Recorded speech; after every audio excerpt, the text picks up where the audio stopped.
Hello dear learners. पहले जो paper हमने सॉल्व किया है 10th क्वार्टरली एग्ज़ाम का, वो सेट बी था। अभी सेट ए हमारे सामने है। तो चलिए सेट ए को भी सॉल्व कर लेते हैं ताकि सभी की समस्याएं हल हो जाए। तो हम पैसेज से स्टार्ट करते हैं। Question number 1। In passage it is said that democracy, passage में कहा गया है कि डेमोक्रेसी क्या है। अब डेमोक्रेसी क्या होना चाहिए। तो डेमोक्रेसी शुड स्ट्रेंथन रिलीजन, और democracy should work for spiritual development of every human being, और democracy should aim at the intellectual growth of all people. तो अब देखिए, मेरे नॉलेज से इसमें ए और सी सही उत्तर है। तो इसके लिए आपको डी ऑप्शन चुनना है, क्योंकि उसने बता रखा है कि ए और सी करेक्ट है। क्योंकि बी वाले में स्पिरिचुअल डेवलपमेंट है, वो रिलीजन का काम है, लेकिन डेमोक्रेसी का काम क्या है कि रिलीजन को स्ट्रेंथ करे और इंटेलेक्चुअल ग्रोथ लोगों की बढ़ाए। तो डी वाला आपका सही ऑप्शन है इसमें। अब हम इसके नेक्स्ट क्वेश्चन पर चलते हैं।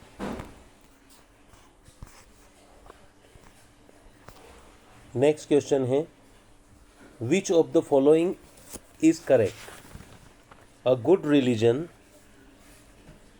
grants a number of privileges to people. A good religion divides men from men. तो देखिए, इसमें सीधे सीधे अपन सही आंसर पर चलते हैं। जो डी ऑप्शन को पढ़िए, a good religion supports democratic system. ठीक है, इसका सही आंसर है डी। अब थर्ड क्वेश्चन है, the writer of the passage stresses the importance of, किस चीज के इम्पोर्टेंस पर स्ट्रेस कर रहा है राइटर। तो वो करता है साइंस और डेमोक्रेसी दोनों पर। ठीक है। अब नेक्स्ट क्वेश्चन है,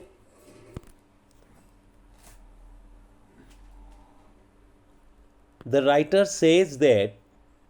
अब इनमें राइटर जो कहता है वो उसमें कौन सा सही तथ्य है, वो हम डायरेक्ट उस पर चलते हैं। आप इसमें भी डी वाला पढ़िए,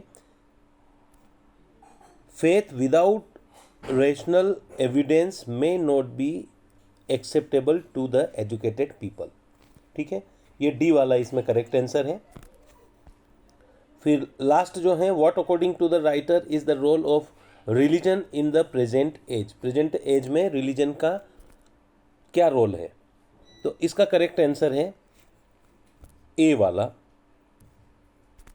to inculcate scientific spirit in man. ठीक है, तो ये था हमारा पैसेज 1। अब पैसेज 2 में हम चलते हैं। पैसेज 2 का जो फर्स्ट क्वेश्चन है, the most important natural resource for national development according to the passage is, the correct answer is human labour. देखिए, ह्यूमन लेबर है ना, मोस्ट इंपॉर्टेंट नेचुरल रिसोर्स है, पैसेज के अकॉर्डिंग चल रहे हैं हम। Human power means, human power का मतलब क्या होता है, इसका करेक्ट आंसर है D, human power means men and women both. Question number 3 है, the ignore and overlooked for factor in the development. देखिए, वो इसमें आपको आएगा सी वाला, रोल ऑफ वीमेन। देखो, महिलाओं के रोल को क्या है, ओवरलुक किया जाता है और इग्नोर किया जाता है।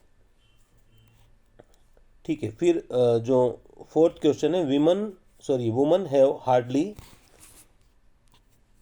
अब आप देखिए, इसमें फोर्थ में बी वाला डायरेक्ट हम पढ़ेंगे, B section, any voice in family और कम्युनिटी डिसीजन और लीगल और इकोनॉमिक स्टेट, है ना। Last one is woman power is, क्या है वुमन पावर। देखिए, वुमन पावर जो है वो एक असेंशियल पावर है in the development of the nation. इसका फिफ्थ वाले का सी करेक्ट आंसर है। ठीक है, तो ये जो हमारे दो पैसेज हो गए।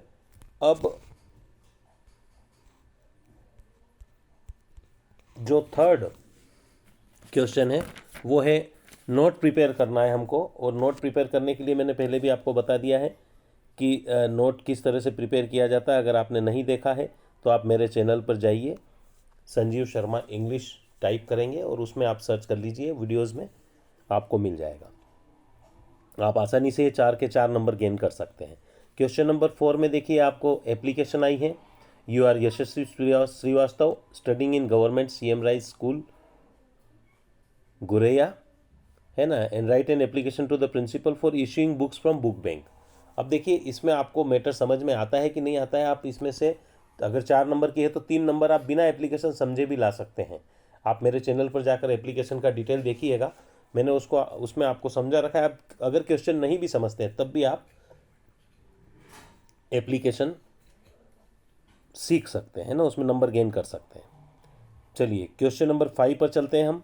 क्वेश्चन नंबर 5 में आपको पैराग्राफ लिखना है। पैराग्राफ में देखिए जनरली आपको ऐसे आता है, लेकिन इसमें आपको पैराग्राफ लिखने के लिए आया इंपॉर्टेंस ऑफ ट्री। वैसे तो हम लिख सकते हैं, लेकिन यदि आप नहीं लिख पा रहे हैं, बहुत ज़्यादा एकदम फ्लुएंट नहीं है इंग्लिश में, तब भी देखिए डी वाला जो टॉपिक है कंप्यूटर वाला, कंप्यूटर एंड मोबाइल। अब हमने जब निबंध याद किया होगा साइंस का, तो उसमें एक पॉइंट याद किया होगा मीन्स ऑफ कम्युनिकेशन। उसमें आपने कंप्यूटर और मोबाइल के बारे में अलग अलग डिस्कशंस दिए होंगे, उसको आप यहाँ पर ऐड कर सकते हैं। हेडिंग ये डाल करके उस पैराग्राफ को यहाँ लिख दें, और फिर हम उसमें साइंस के निबंध में से भी कुछ पॉइंट्स यहाँ लिख सकते हैं, है ना, और इस तरह से आप इसमें नंबर गेन कर सकते हैं। अब हम अगर नेक्स्ट क्वेश्चन की तरफ चलते हैं, क्वेश्चन नंबर 6। अब देखिए क्वेश्चन नंबर 6 बहुत बहुत ईजी है। On the basis of the picture given below describe how we can keep ourselves fit and healthy. देखिए नीचे चित्र दिया हुआ है और हमको पूछा गया है कि हम अपने आप को फिट कैसे रख सकते हैं। अब देखिए हमको कुछ नहीं करना है, आपको सेंटेंस कुछ इस तरह से बनाना है। आप लिखिए वी शुड लिखने के बाद में ये जो पहला देखिए, we should exercise regularly, we should drink more water, we should eat healthy, we should reduce stress, है ना। और अब देखिए इसमें बीच में ये जो एप्पल का चित्र दिया हुआ है हेल्दी लाइफ जीने के लिए, उसके लिए आपको एक प्रोवर्ब याद होगी कि an apple a day keeps the doctor away. अगर इतना भी हम लिख देते हैं तो हमने बहुत कुछ लिख दिया है, और फिर इससे मिलते जुलते सेंटेंसेस आप और लिख सकते हैं। ठीक है, चलिए अब हम आ जाते हैं क्वेश्चन नंबर 7 पर, जिसका आप खासा इंतजार करते हैं कि भाई हमारे ब्लैंक सही है कि नहीं। तो देखिए जो फर्स्ट है, I dash by the mobile if I had money. देखिए जब ये कंडीशनल सेंटेंस है, अगर यहाँ पर पास्ट टेंस है तो हमको वुड यूज़ करना पड़ेगा वर्ब के फर्स्ट फॉर्म के साथ। तो I would by the mobile if I had money. ये सेकंड वाला जो सेंटेंस है ये भी कंडीशनल सेंटेंस है, लेकिन इस सेंटेंस के फॉर्मेशन में ही मिस्टेक मुझे लग रही है। लेकिन फिर भी चूंकि ब्लैंक दिया हुआ है तो हम उसमें सही आंसर ढूंढ करके लिख देंगे, इसमें अनलेस करेक्ट आंसर आएगा। लेकिन चूंकि यह सेकंड फॉर्म दिया हुआ है तो यहाँ पर वुड होना चाहिए, ठीक है, पर नहीं है तो हम करेक्ट आंसर देखते हैं। हम तो अनलेस इसमें करेक्ट आंसर आ रहा है। अब थर्ड सेंटेंस में देखिए मैंने आपको ऐसा बता रखा है कि हम जब क्वेश्चन हो और नेगेटिव सेंटेंस हो तो एनी का यूज़ करते हैं, लेकिन जब क्वेश्चन मॉडल से स्टार्ट हो रहा हो तब हम सम का इस्तेमाल करते हैं इसमें। ठीक है, ये डिटर्मिनर सम आएगा इसमें। तो would you like to take some tea. ठीक है, फोर्थ क्वेश्चन है we dash to follow the traffic rules. अब देखिए यहाँ पर आपको आ रहा है टू, ये जो टू बताया जा रहा है यहाँ पर, ये टू एकमात्र मॉडल को फॉलो करता है ऑट को। ठीक है, तो यहाँ तो आपका आंसर ऑब्वियस है कि we ought to follow the traffic rules. They didn't play well dash they won. अब देखिए यहाँ येट आएगा, है ना, क्योंकि यहाँ एंड और का कोई, अगर आप येट नहीं भी समझ पा रहे हैं तो एंड और यहाँ नहीं आना है, यहाँ येट आएगा। They did not play well, फिर भी दे वॉन। ठीक है, और लास्ट जो है गंगा, ये फेमस रिवर है। कोई भी फेमस रिवर हो, माउंटेन हो, उसके आगे हम द आर्टिकल का यूज़ करते हैं, तो यहाँ आ जाएगा the Ganga is a sacred river. चलिए अब डू एज डायरेक्टेड में चलते हैं। मैं बिल्कुल स्लो मोशन में आपको बोलकर बताता हूँ, आप चाहें तो नोट कर सकते हैं या पॉज करके भी लिख सकते हैं। मैं केवल ओरली बोलकर बता रहा हूँ, वर्बली। ही कट हर फिंगर। देखिए ये वर्ब की सेकंड फॉर्म है, ये पास्ट इंडेफिनिट टेंस है। इसको नेगेटिव बनाना है तो हमको यहाँ डिड नोट का इस्तेमाल करना है। तो क्या हो जाएगा, ही के बाद यहाँ पर यूज़ करना है डिड नॉट और कट हर फिंगर। बाकी सेंटेंस ऐसा का ऐसा रहेगा, इसमें कोई चेंज नहीं आएगा। ठीक है, दूसरा सेंटेंस है he did not go to school, he was ill. यहाँ पर क्या है, combine the sentence using because. Because का यूज़ करके हमको सेंटेंसेस को कंबाइन करना है ना। अब देखिए जो बिकॉज लगता है ना वो कारण से पहले लगता है, और इसमें कारण ये है कि वो बीमार था, वह स्कूल नहीं गया क्योंकि वो बीमार था। ठीक है, तो बीमार था ये कारण है, और कारण से पहले यहाँ लग जाएगा बिकॉज। ठीक है, ये बिकॉज वहाँ लग जाएगा। तो सेंटेंस क्या बनेगा, he did not go to school because he was ill. Clear है। अब नेक्स्ट है अनिल हैज़ 2 पेन्स। देखिए अनिल हैज़ 2 पेन्स। अब अनिल, इस सेंटेंस को हमको चेंज करना है, change into present perfect tense. अब प्रेजेंट परफेक्ट टेंस में कैसे चेंज करेंगे इसको, ये हैज़ जो है ये मेन वर्ब है, इस मेन वर्ब का यहाँ पर थर्ड फॉर्म लगेगा हैड।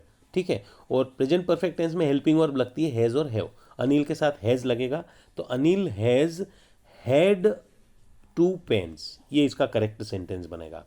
ठीक है, नेक्स्ट फोर्थ है he is so ill that he can't go to office. अब देखिए हमको इसमें TOO का इस्तेमाल करना है और सेंटेंस को पुनः लिखना है, rewrite the sentence using too. अब देखिए ये जो सो दिया हुआ है, इस सो को हटा करके हम ये TOO का इस्तेमाल करेंगे, और उसके बाद क्या हो जाएगा, ही इज़ टू इल। ठीक है, अब ये हम काट देंगे। अब इसमें जो वर्ब दी हुई है टू, इसके पहले केवल TOO का इस्तेमाल करेंगे और बाकी का ये सेंटेंस करेक्ट। क्या बना, ही इज़ टू इल, फिर TOO आएगा, to go to office. He is too ill to go to office. पहले वाले टू में TOO है, बाद वाले टू में TO है। आई होप आप समझ गए होंगे।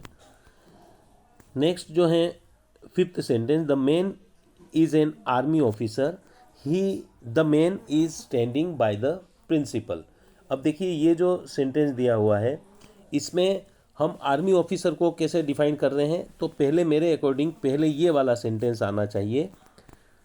अब हमको हु से कंबाइन करना है इसको।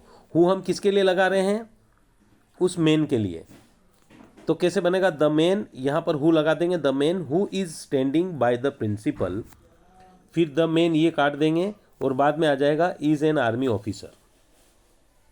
कैसे बना, द मैन, फिर यहाँ हु आ जाएगा, is standing by the principal, फिर यहाँ आगे वाले सेंटेंस में से लेंगे इज एन आर्मी ऑफिसर। ठीक है, ये रिलेटिव क्लॉज बन गया। They were making toys, change the sentence into passive voice. अब इसको पैसिव वॉइस में चेंज करना है तो हम ऑब्जेक्ट से स्टार्ट करेंगे, और चूंकि ये पास्ट कंटिन्यूस टेंस है इसमें being helping verb was verb के साथ बीइंग का इस्तेमाल हम करेंगे। तो क्या बनेगा, toys were being made by them. ठीक है, सुन लिया आपने, toys were being made by them. अब हम नेक्स्ट क्वेश्चन नंबर 9 पर चलते हैं। अब देखिए क्वेश्चन नंबर 9 जो है आपकी टेक्स्ट बुक से लिया गया है। 9 और 10 हम डिस्कस करेंगे, ये आपकी टेक्स्ट बुक से लिए गए हैं। इसको हम पढ़ते हैं। Lencho compare the large rain drops with. अब हम डायरेक्ट इसके आंसर पर चलते हैं। लेंचो न्यू कॉइन से लार्ज ड्रॉप्स को कंपेयर कर रहा है। ठीक है,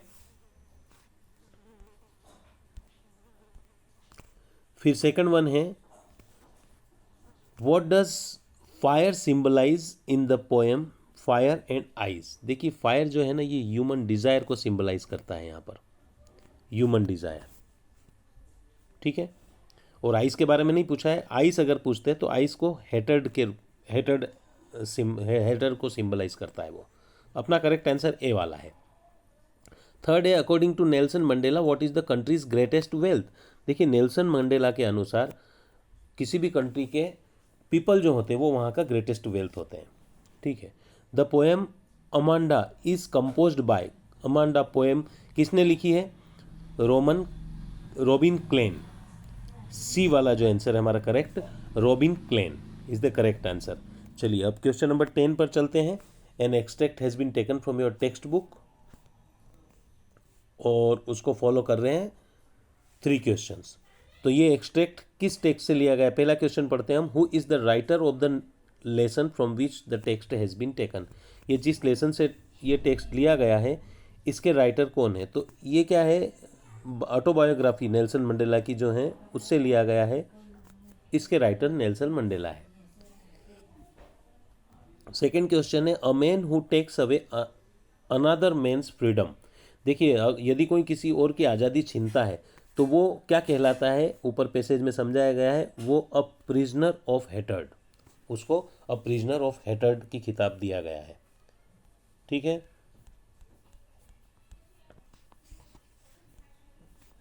अब देखिए हम इसके थर्ड क्वेश्चन पर चलते हैं। Find out the word from the above text which is opposite of the word wide. देखिए वाइड यानी होता है चौड़ा, ठीक है, और नेरो मीन्स होता है सकरा, तो इसका करेक्ट आंसर है नेरो। ठीक है, अब इसके बी में देखिए नीचे पोएम से एक्सट्रैक्ट लिया गया है और उसके नीचे भी 3 क्वेश्चन दिए गए हैं, तो let's have a discussion over them. From which poem have the above lines been taken. अब ये ऊपर वाली लाइनें किस पोएम से ली गई है, तो इसका फर्स्ट वाले का आंसर है ए वाला, how to tell wild animals. ठीक है, दूसरा क्वेश्चन है who has written this poem, ये पोएम किसने लिखी है, तो कैरोलिन वेल्स सॉरी, ये बी वाला करेक्ट आंसर, इसमें Carolyn Wells is the correct answer for second question. Third one, what does the word beast means. देखिए बीस्ट मीन्स होता है जानवर, एनिमल, है ना, तो इसका करेक्ट आंसर सी है। ठीक है, अब ये जो क्वेश्चन 11 है और इसके आगे भी और क्वेश्चन है 12, 13, 14, 15, 16, ये आपकी टेक्स्ट बुक से लिए गए क्वेश्चन आंसर्स हैं। आई होप कि ये क्वेश्चंस आपने याद किए होंगे और लिखा होगा, और अभी अगर आप क्वार्टरली एग्जाम में इनको सॉल्व नहीं कर पाए तो कोई दिक्कत नहीं है, हम इनका इजी वर्जन लेकर के आपके सामने आएंगे ताकि आप इन प्रश्नों को भी याद करके लिख सकें। तो ठीक है, अभी के लिए इतना काफ़ी है, बाय।